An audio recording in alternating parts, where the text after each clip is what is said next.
A new report by the Centers for Disease Control says teenagers are having sex and doing drugs, but they're feeling less, but they're also feeling more depressed. Why? And how about here on the Suncoast? ABC 7's Taylor Torregano is here with more. Taylor. Good evening, Alan. Every year, the CDC interviews several of thousands of students across the country to gather this information. These high school students are reporting that bullying is common at school, which may be part of the reason why so many kids are feeling sad and hopeless. I talked to a teenager who tells me at Sarasota High School, there are the groups who are still into sex and drugs, but a growing group of students have other priorities.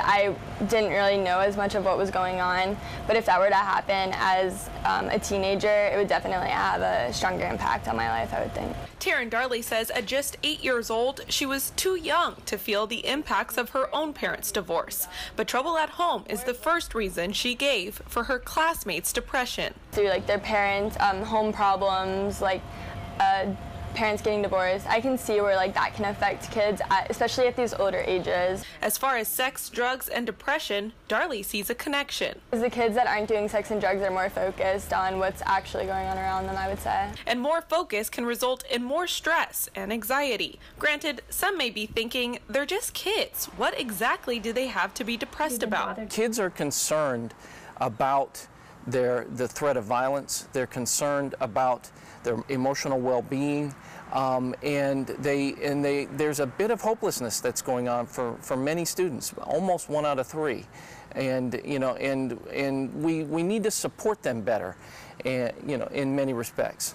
The CDC's annual report on teen behavior shows just that. 1 in 3 students reported having persistent feelings of sadness or hopelessness, which could be attributed to the 1 in 5 who reported being bullied at school, or the 1 in 10 female students who reported they've been physically forced to have sex.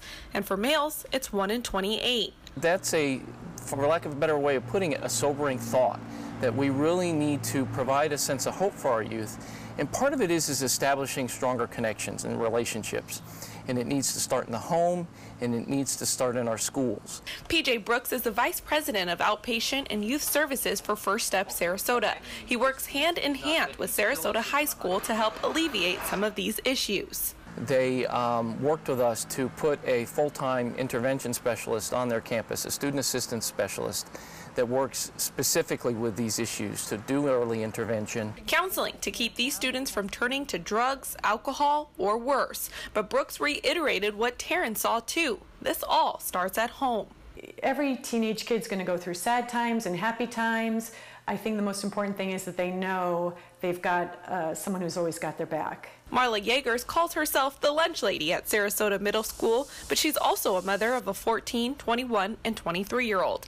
Her strategy for raising 3 healthy boys? Simple. Always be there for them. I want them to know they have my full attention and they're going to get the truth. I've always told my kids, you're always going to get the truth with me.